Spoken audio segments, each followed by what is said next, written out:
everyone. On today's podcast, we're going to get an update from Krista DeYoung about her planned but urgent cesarean that happened during an extended hospital stay for partial placental abruption.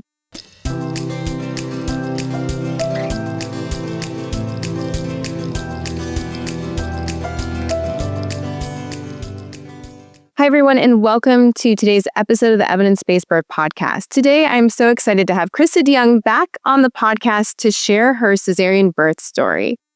Krista was born and raised in Colorado and has a passion for global travel and humanitarian work. She's a therapist, a parenting coach, and a speaker. For more than a decade, Krista has been working with teenagers and parents to help bridge relationship gaps and address self-worth issues among teenagers. Krista has her master's in counseling and she owns her own private practice, Set Your Mind Counseling, focused on serving teen girls, mothers, and women. Krista is also a graduate of the EBB Childbirth class with instructor Shantae Perryman, and her first birth story after taking that class was featured in episode 305 when she talked about her high-risk pregnancy and labor induction. Later, she came back in episode 350 when she joined us live from her hospital room while she was hospitalized for partial placental abruption. And during that episode, we did a crash course in prepping for a cesarean. Krista is also my sister-in-law and married to my brother, John. So the babies that we're talking about in these episodes are two of my adorable nephews. Krista, welcome to the Evidence-Based Birth Podcast. Thanks, Rebecca. This is so fun. I love talking to you. Yeah. I'm so glad you could come back and give us an update because you kind of left everybody hanging in episode 350. At that time, you were in the hospital. You've been there for a really long time. You were pregnant and you were preparing for what was going to be a scheduled cesarean at 37 weeks. But something happened right after our interviews. So can you remind us a little bit about where you were at that point in your hospitalization, how long you had been there? And then tell us what happened right after we got off the call. Right. So I believe when we talked last time, I had been in the hospital 39 or 40 days. I had it written up on my wall. So one of those. And it was really amazing that we chatted that morning because everything we talked about in that episode ended up being very helpful to me that afternoon. So you and I chatted, wrapped up the podcast, and then I think it was about 20 or 30 minutes later, I started having another bleed. And I knew that the next time I started bleeding, that it was going to be a conversation about, do we deliver the baby? Do we not? What are we doing here? So that started, once I started bleeding again, it kind of cascaded into what ended up being the birth of my little baby Jace. So started bleeding after I chatted with you. And then they pretty much took me right over to labor and delivery right after that. Some of these details were kind of foggy for me. And I had to talk to my mom and John about it last night because I was, what happened? It was such a whirlwind. And it was about 9 months ago. So we went over to labor and delivery. From what I remember, so this is my best recollection of the day. If you were one of the doctors or nurses that was there and I get this wrong, then I'm sorry, but this is how I remember it. So we went over to labor and delivery and they did the continuous monitoring. And it was kind of this conversation about, do we want to make sure that this happens today? Or if there's not, if the bleeding stops, do we want to hold off for 6 more days to see if we can make it to that 37-week scheduled mark? So it didn't start off emergent right when I started bleeding. And just to remind our listeners who maybe weren't around for episode 350, but you should go back and listen to it because it's fascinating. You were in the hospital because you were bleeding, because your placenta kept kind of peeling away from the wall of the uterus, correct? Yeah, I kept having these kind of bleeding episodes. And the goal from the beginning was to see, try to keep baby in as long as possible, obviously. And then we had scheduled the cesarean procedure right at 37 weeks. And so this was just 6 days shy of that. And so this was another bleeding episode. And, you know, it was right on that mark where kind of everybody was like, we could have this baby now and it would be okay, or we could wait. And they talked to John and I about that and kind of I felt like they were giving us a choice. If I was like, let's do this right now, then they felt comfortable with that, or we could wait. And so kind of where my mind had landed on it, because it was fairly early in the day, you know, it might have been around like 11 or 12 o'clock Colorado time that I started bleeding again. My perspective was let's ride out this day and see what happens. Also, though, I was on blood thinner medication, so I know that they wanted to, if we could, give it at least 6 to 8 hours from when I got that injection in the morning to do the procedure. Okay, and can you remind everyone why you were on blood thinners? I was on blood thinners because I have a condition, APA, antiphospholipid, APS. Antiphospholipid antibodies. Antiphospholipid syndrome. Yeah. It's like so many words.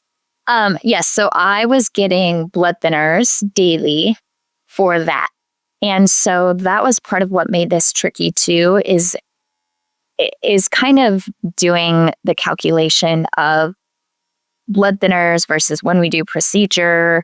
I know that every time I had a bleed in the past, they had stopped those blood thinner medications and then kind of waited until it was 24 to 48 hours after to make sure I was done bleeding before they started it again in case we went into this emergency C-section procedure.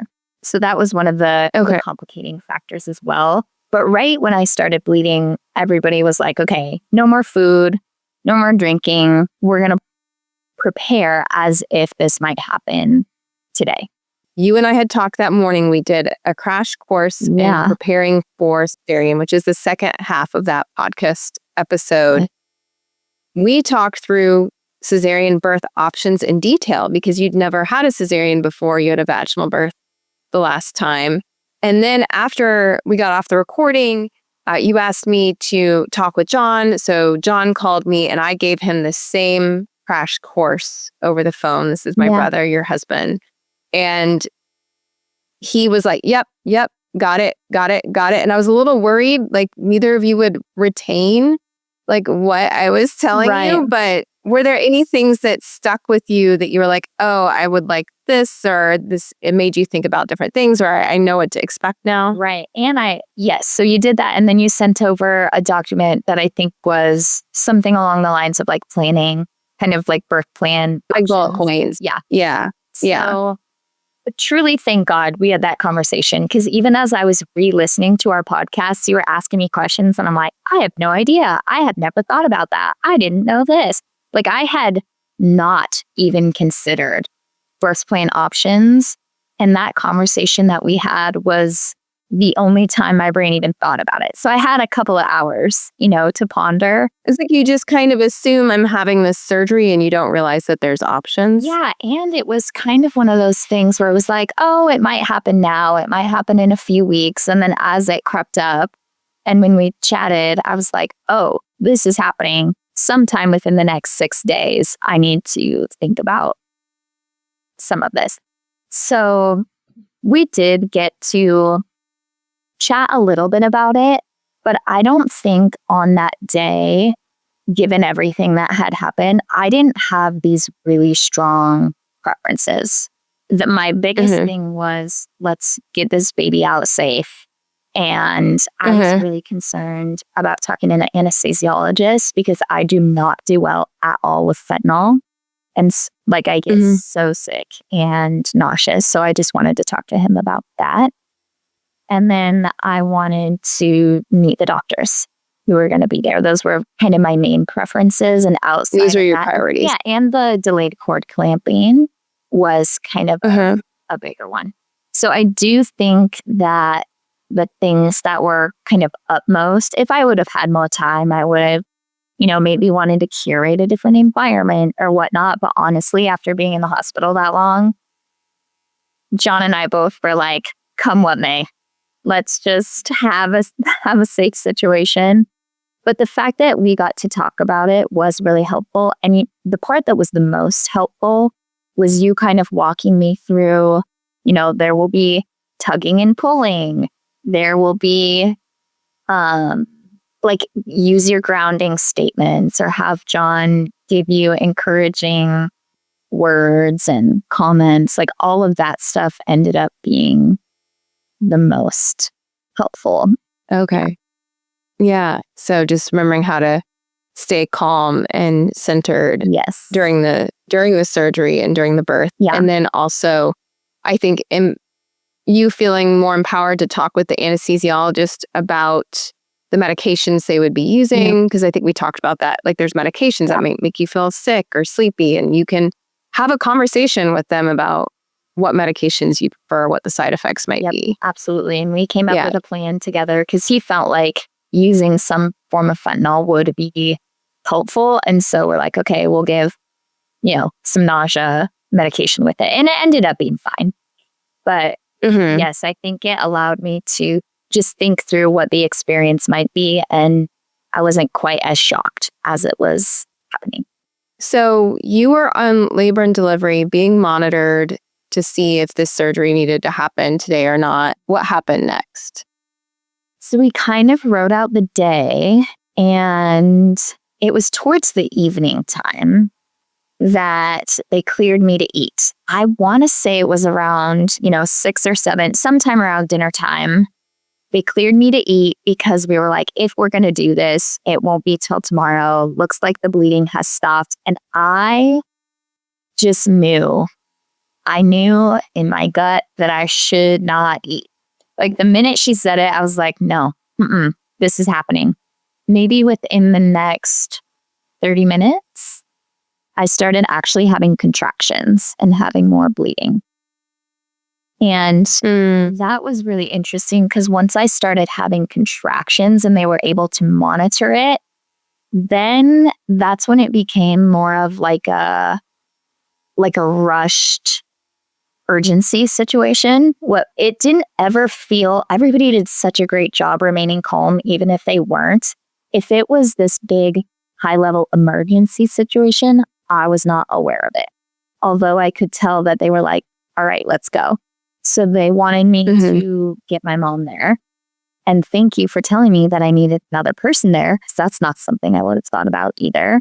Oh yeah, tell everybody why I suggested having a second support person. Yes, so you mentioned having a second support person because technically there's 2 people who need support after the birth. So baby Jace needed support and so did I. And you're like, if he has to go to NICU, someone's going to need to go with him and you're probably not going to want to be alone.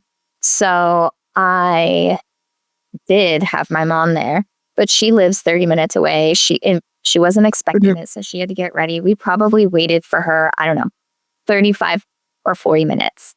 But in that 35 or 40 minutes, I'm talking with the anesthesiologist, nurses are in and out, doctors are in and out.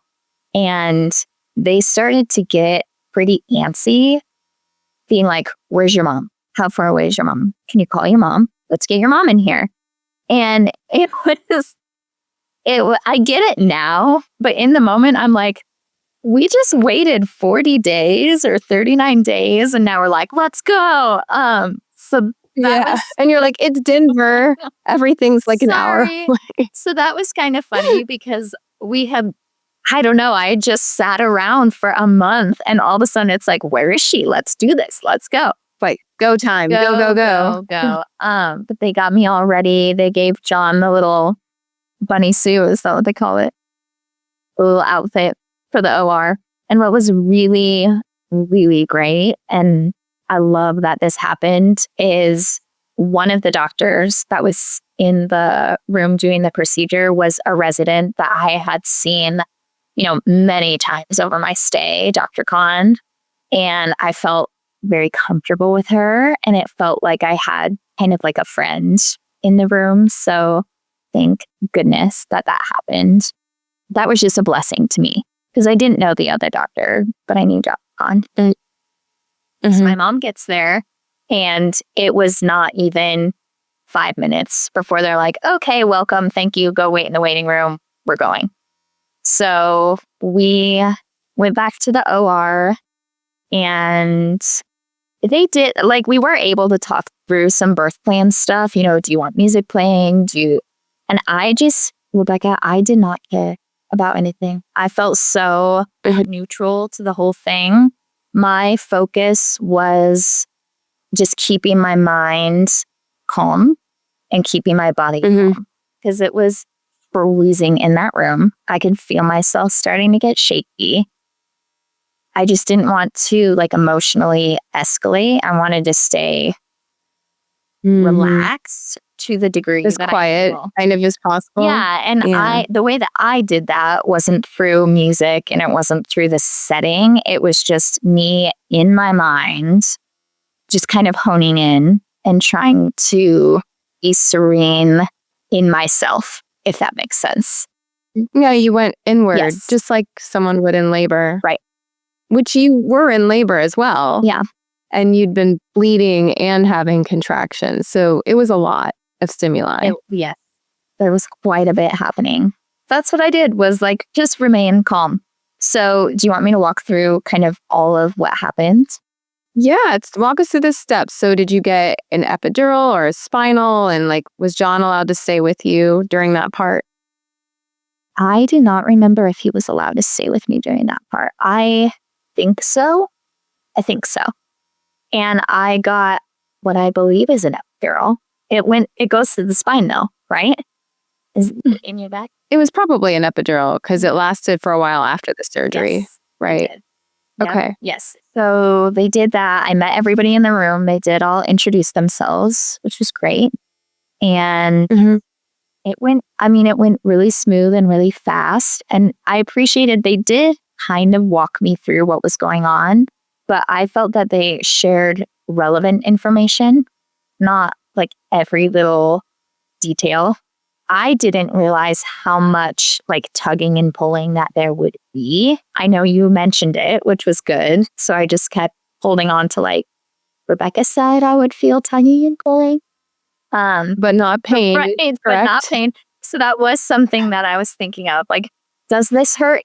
And it feels, it's you could define it as pain potentially, but mostly it's just weird. It's a odd sensation. And I felt it was way higher up than I expected.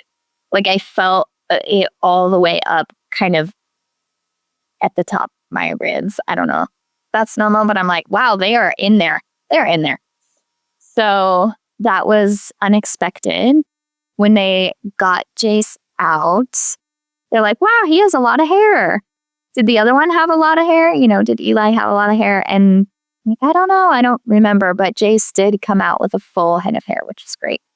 And so what John was retelling me last night is, the anesthesiologist was there. John was up kind of by my head.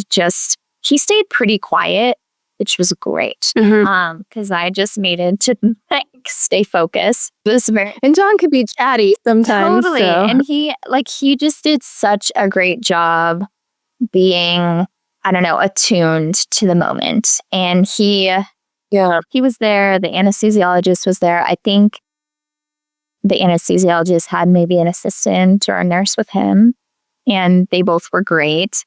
I was uncomfortable with my arm placement. They have your arms kind of out, and I didn't love that.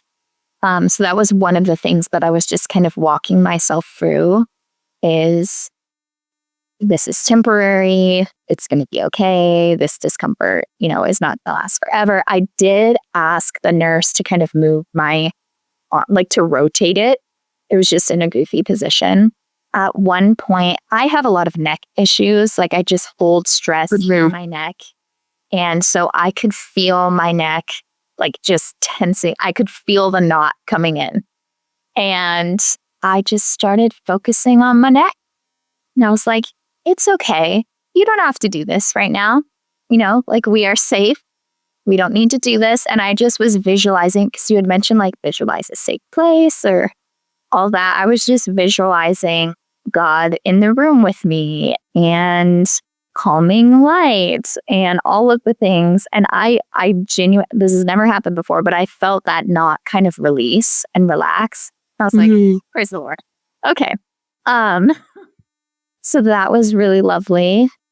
And from what I remember John telling me and what he kind of retold last night, he said that the nurse did some sort of stimulation on Jace for a little while, like was rubbing his chest.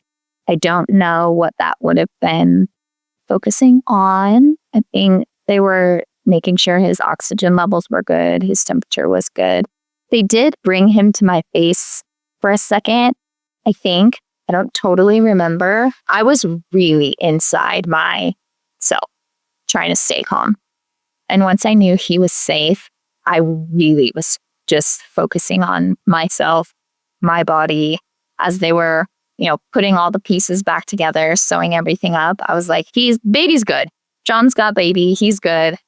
I'm going to sit here and just remain calm. That's what I remember of the procedure, is walking through my reminds me of statements. like putting your oxygen mask on first in a way. Totally.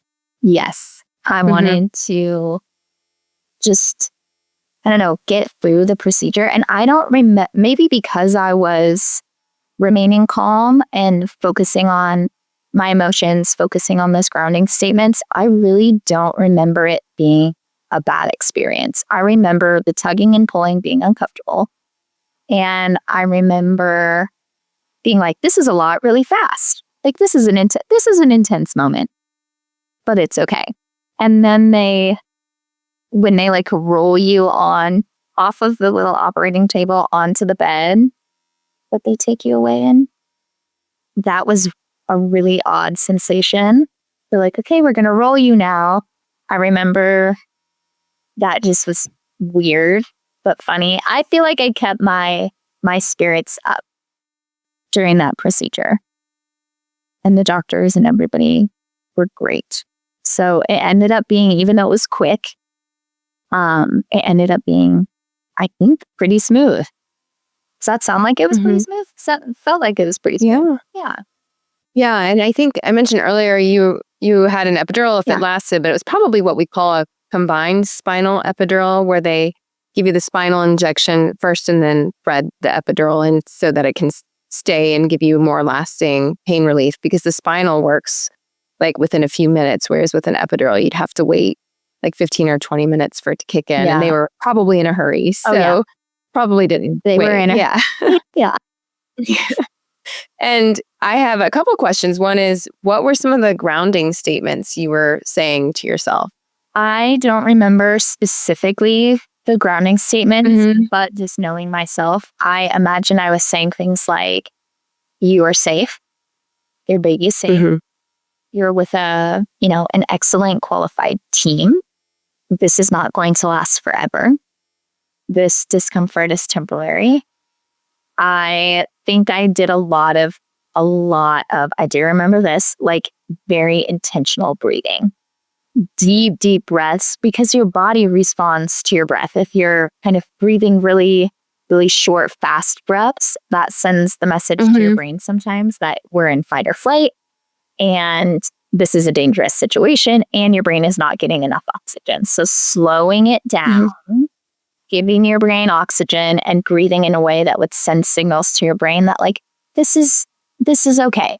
We are safe. Even though your body is going through it right now. Even though you really have been going through. Yes. So just trying to remind my brain that this is okay.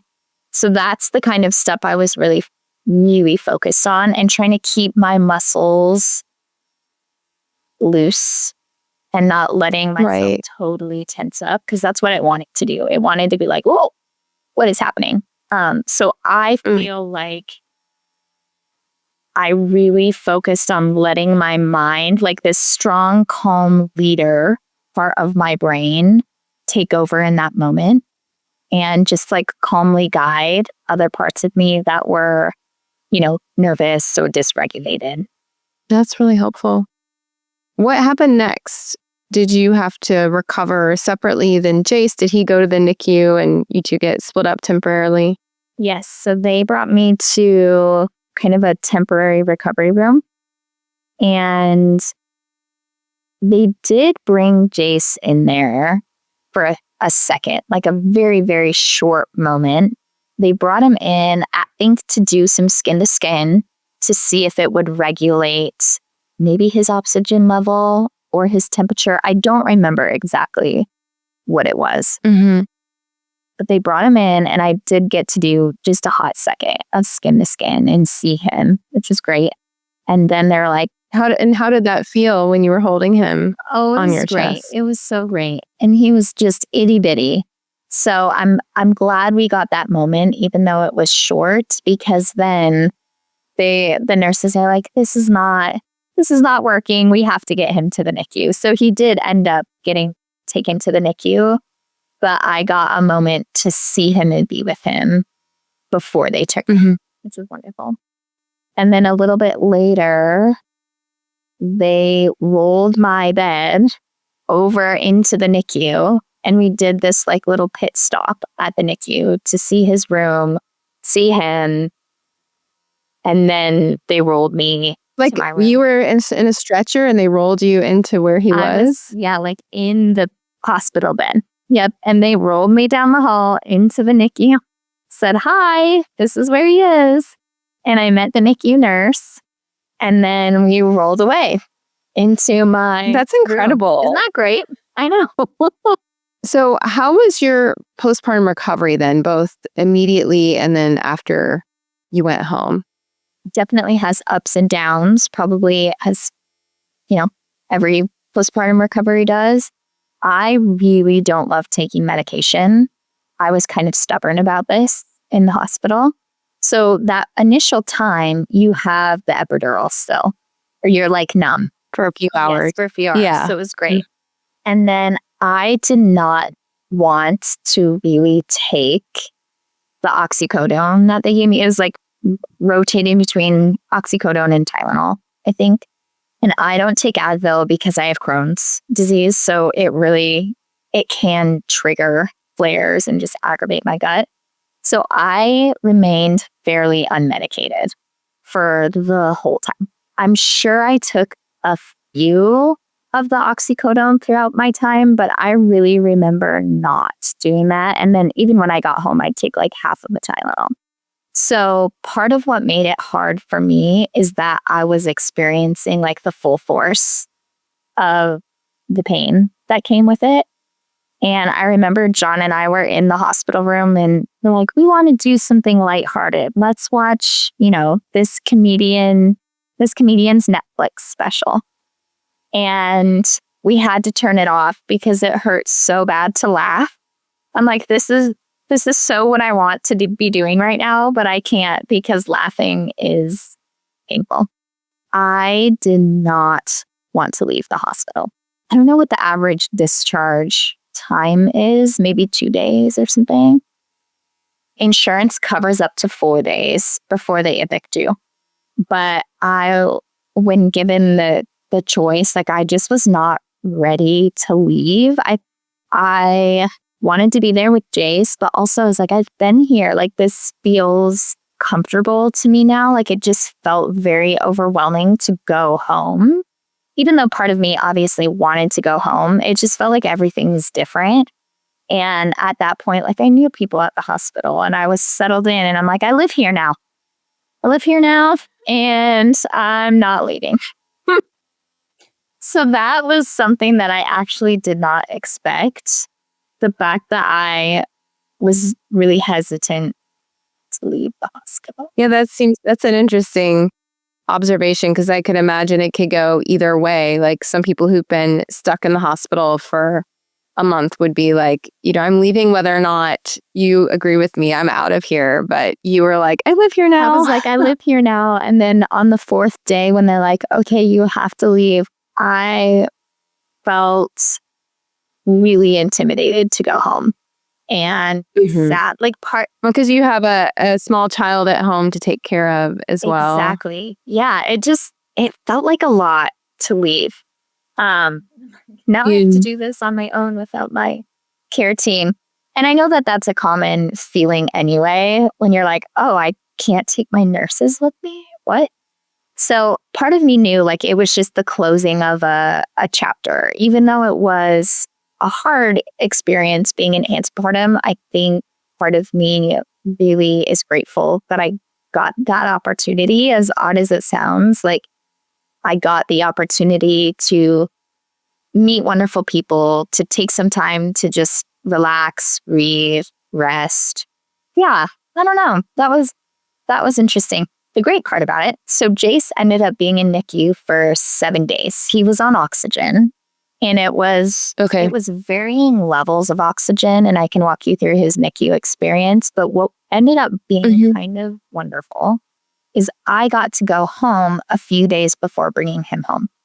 So I got to go home, spend some time with Eli. I got home the day before Eli's birthday. Eli is my 4-year-old, so I got to actually celebrate his birthday and focus on him. I got to adjust back to being at home before bringing a baby into the mix. So that was a blessing for sure. And you had warned me in the last episode, like, don't be alarmed if you have kind of these unexpected emotional moments. And I was like, yeah, that's probably true. But when I got home, like when I walked into, and we were living with my parents at the time, which was also amazing. But when I got home and walked in the door, I just started bawling, like mini meltdown, bawling. And I think it wasn't even like I was sad or I was so happy to be home. I think what it was I was like, what just happened? Like, that's the feeling that I felt, was I'm back home. What in the world have I just experienced? And I think that it was really good to experience that. And thank you for like giving me permission, so to speak, because I was like, Rebecca said this would happen. And your brother John was so great. He was such a rock star, 10 out of 10. He handled everything just phenomenally. And having 5 sisters, I think, equipped him for like handling the situation. So he was wonderful. I mean, it sounds like you needed to have like a release of you'd been staying calm, but you'd probably also been holding some things in. Totally. 100%. I think my body needed to acknowledge what had just happened. It needed to acknowledge, like, you just pushed through kind of survival mode for a month. That was wild. And okay, you're home now and you can just kind of let your guard down. It was really important to have that.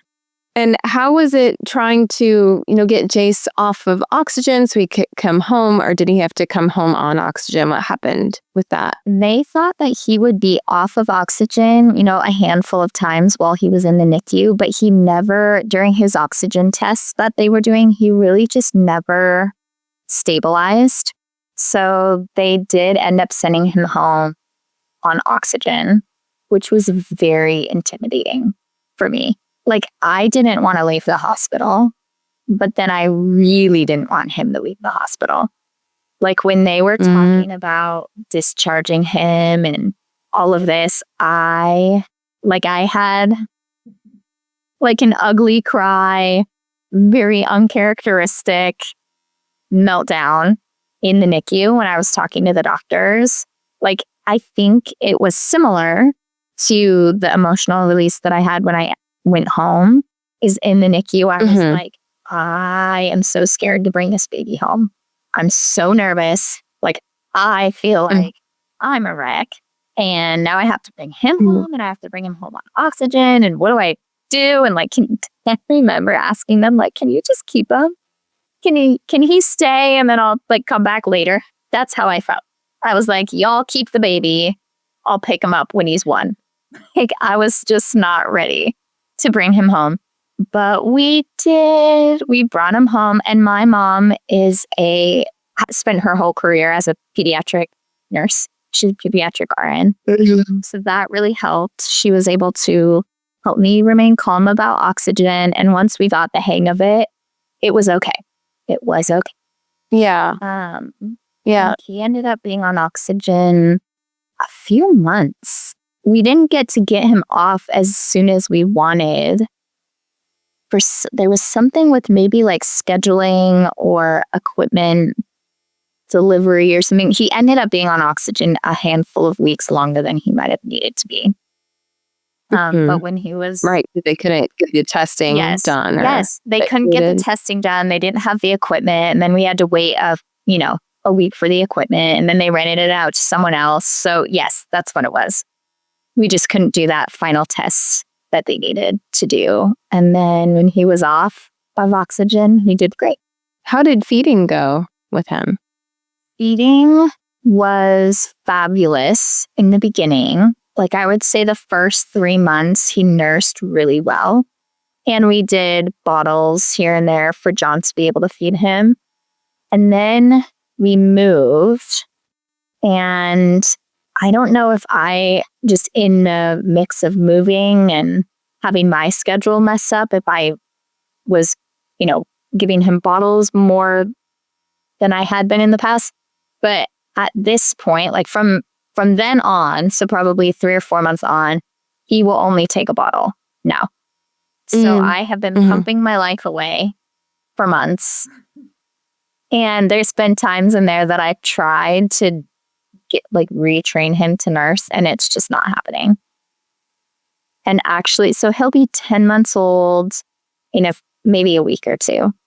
And he, at this point, is not wanting to take solids. Like he likes the flavor of things, like sauces, or put it on his pinky or something. But he's gagging if I give him anything, even if it's soft.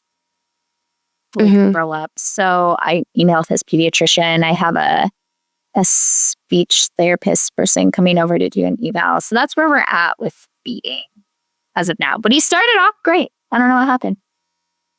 Yeah.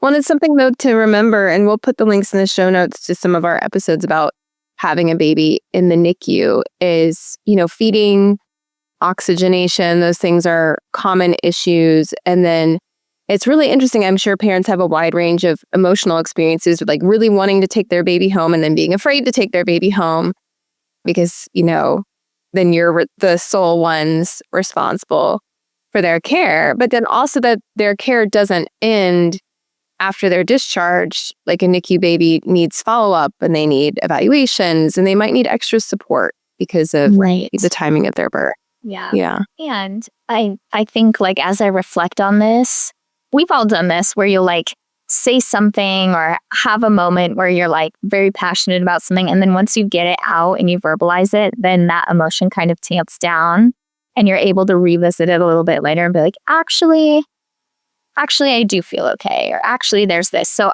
once I just cried and told the doctors, I'm scared. Then after that, maybe a few days later, I'm like, okay, we can do this. We've got this. I just needed to cry about it. And I do have a strong support system. I've done this before in the same way. But Eli was in the NICU too for 7 days. So, but he wasn't on oxygen. There was just, I think the oxygen thing was very intimidating to me. Yeah, I could totally get that. And then we talked briefly about your immediate physical recovery, but as the days went on, once you brought Jace home, how was your emotional and physical recovery going for your own postpartum experience? It was really, I think it was tough physically. It was physically hard for me. I think emotionally, I stabilized and felt very supported by John, supported by my family. I would have kind of crying spells here and there, but I just was overcome with gratitude that this baby's alive. I'm alive. We did it. My attitude was I did it. We made it. Physically, though, I don't think I realized how tough a cesarean recovery is. Especially people talk about cesarean like it's I don't know, the easy route or like this quick option. And that recovery was intense. And John had to multiple times remind me throughout that initial 6-week period and beyond, like, you just got major surgery, like major abdominal surgery. And I think we forget that it is a major surgery, you know? And so it was hard. I was having kind of up by my rib cage, I was having like these shooting nerve pains. I don't know if that's normal or not, but they were debilitating. So I was experiencing that. The initial gas pain is horrendous, but that gets better in time. But it was really just that nerve pain that was kind of off and on. That was the worst. But I would say that 6 weeks, is that when they do the follow-up appointment, 6 weeks? Yeah. Sometimes, they're supposed to do them earlier now, but some people, that's still when they're having their follow-up appointment. Yes, I believe it was 6 weeks. It took all of 6 weeks to even feel kind of like a normal person. And then the nurse at my follow-up appointment was saying, like, with these C-sections, it can take 6 months to a year to feel kind of more normalized. So I'm glad she said that. It gave me kind of, I don't know, some context for what to expect. And I think I started feeling more normal around 6 to 8 weeks. But even now, my incision like still feels a little bit sore sometimes. Yeah. And sometimes people can have adhesions or different, the tissues kind of sticking together. Yeah. Or if the nerve pain continues past, those first couple of weeks, those are all reasons to see a healthcare provider. Also, we've had several pelvic floor therapists on the podcast before, and one in particular talked about recovery after cesarean. And we'll link to that in the show notes, but there are different like self-massage techniques and exercises that can be helpful after a cesarean. So I just want to make sure people know, like, you can and should get help if you're continuing to have symptoms. That's good to know. And so you had lifting restrictions and all of that during those recovery weeks as well. Yeah, I did. Well, what was that like? It was, okay, thankfully, like I said, we lived with my parents. So there were so many people there to take care of Eli, to help me with this, that, and the other. John was gonna take a few weeks off of work, and he did his best, but he would work in between there. But anytime I really needed anything, he was just there, which was great. So he would lift stuff. He wouldn't let me drive. He was like my chauffeur. I felt very supported. It was hard though, not being able to pick up Eli or hold Eli in the way that I normally would. Even though I wasn't pregnant anymore, I still couldn't really engage with my toddler how I wanted to. So I do remember when I was able to kind of lift again, I picked him up and relished that moment of being able to actually hold him for the first time in months and months. So that's special. I'm sure he loved that too. Yeah. So looking back now on your whole experience, is there any wisdom or advice you'd like to share with other families who are having a cesarean to know about preparation or advocating for yourself or recovery? Anything you want to talk about? It would be good to kind of how we talked about last episode, know that you have options and to make that birth plan, but also to hold it loosely, regardless of how the moment goes. I mean, hopefully it's not a really emergent situation, but you in your mind have the ability to decide how you're going to experience that moment. That's what I felt. I felt like, okay, this is not what I planned. This is not something that I got to foresee and really curate, but I have within my mind power to make this situation calmer or more regulated. You are a tool, if that makes sense, in your own experience. So I think that's really good to know. Now that I look back, I think I would have asked more questions about that nerve pain that I was experiencing, because I kind of just gritted through it, but it was really intense, debilitating. So ask questions and advocate for yourself. have a lot of grace for the healing process because it's definitely not easy. Yeah, just engage your support system. If you need something, it's okay to ask for help. I think people want to be helpful and they don't always know what to do. And it's okay to kind of guide people on how they can step in and support you. Those are all good tips. Well, Krista, I know you ran into and got to know a lot of people, and I didn't know if are there any shout outs you want to give to any organizations, groups, or people? You're welcome to say whatever you want. Yes, I have my list. Yeah. So I feel emotional doing this. Okay, hold on.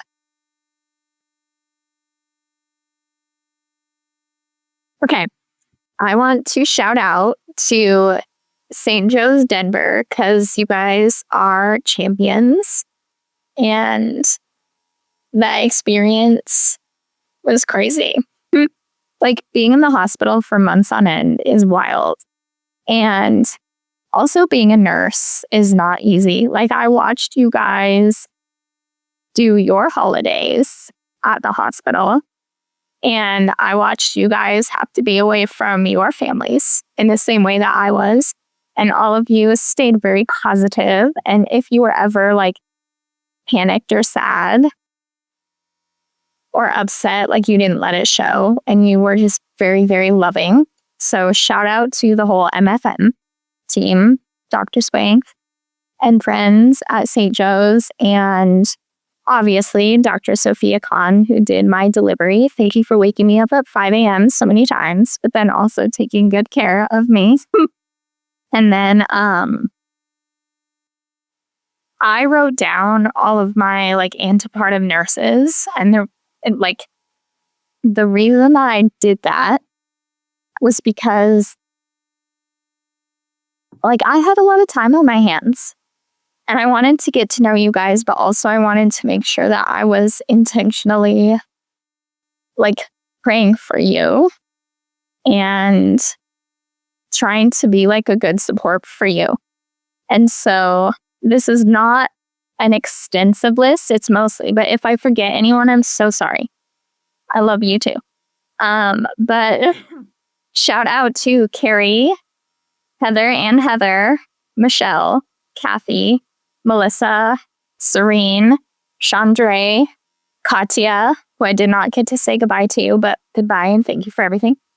Alma, Wendy, Barb, Emily, Megan, Eva, Ashley, Meredith, Alicia, and anybody else who helped me along the way. But super duper high fives and shout out to Kendra, who was with me when all of this went down and who kind of strolled me over to labor and delivery and got me prepared and then came and visited Jace in the NICU. Like Kendra ended up being my rock and my support. It was almost like having like a friend or my mom there. And she's a really good nurse. Okay. That's all. Thank you to all the nurses out there for everything you do. Well, it matters. Yeah. Like, I didn't even expect to get emotional. And I'm 9 months out of this. And when I think about this experience, I think about those nurses. Even when they come and they're like, okay, time for medication, or all right, what do you need? Like, it's a big deal. And you guys work really, really hard. And you did an amazing job. So thank you for that. Yeah. And from on behalf of our entire family, thank you for helping ensure the safety and the lives of our beloved Krista. And so, thank you.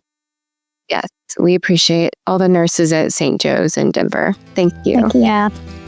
Today's podcast was brought to you by the Evidence-Based Birth Professional Membership. The free articles and podcasts we provide to the public are supported by our professional membership program at Evidence-Based Birth. Our members are professionals in the childbirth field who are committed to being change agents in their community. Professional members at EBB get access to continuing education courses with up to 23 contact hours, live monthly training sessions, an exclusive library of printer-friendly PDFs to share with your clients, and a supportive community for asking questions and sharing challenges, struggles, and success stories. We offer monthly and annual plans, as well as scholarships for students and for people of color. To learn more, visit ebbirth.com/membership.